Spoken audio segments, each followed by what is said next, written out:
క్రీస్తునందు ప్రియమైన దేవుని బిడ్డలారా, ఈనాటి పరిశుద్ధ దినపు దేవుని సందేశం. అప్పుడు దయ్యము పట్టిన గుడ్డివాడును మూగవాడును నైనా ఒకడు ఆయన యొద్దకు తేబడెను.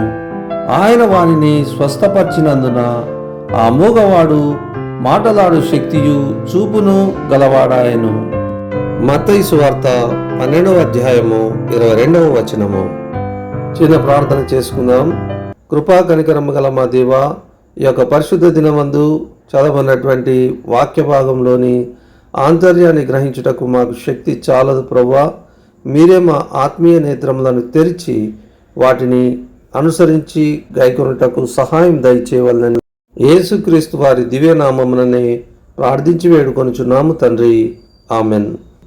ప్రియమైన దేవుని బిడ్డలారా, ఈ వాక్యమునందు ప్రభువు ఈ లోకంలో తన పరిచర్యను చేయనప్పుడు ఆయనకు ఎదురుపడినటువంటి ఈ సంఘటనలో గుడ్డివాడును మూగవాడును దయ్యమును పట్టినటువంటి వ్యక్తిని ఆయన చూపును మాట్లాడు శక్తియును యొక్క దయ్యము నుండి విడుదలను అనుగ్రహించినట్లుగా మనం చూస్తున్నాం.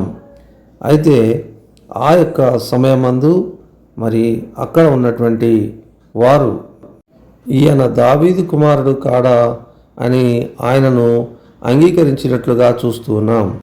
అయితే అక్కడ ఉండిన కొందరు పరిసయ్యులు ఈయన దయ్యముల అధిపతి అయిన బయల్జెబూలు వలన దయ్యములను వెళ్ళగొట్టుచున్నాడని విమర్శించినట్లుగా మనము చూస్తూ ఉన్నాం.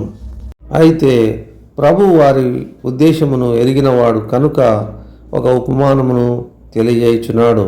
ఏదైనా ఒక రాజ్యము తనకు తానుగా వేరుపడి పాడైపోవుననియు, ఏదైనా పట్టణమైనను ఇల్లైనను తనకు తానుగా వేరుపడి నిలవదనియు ప్రభువు తెలియజేయుచున్నాడు.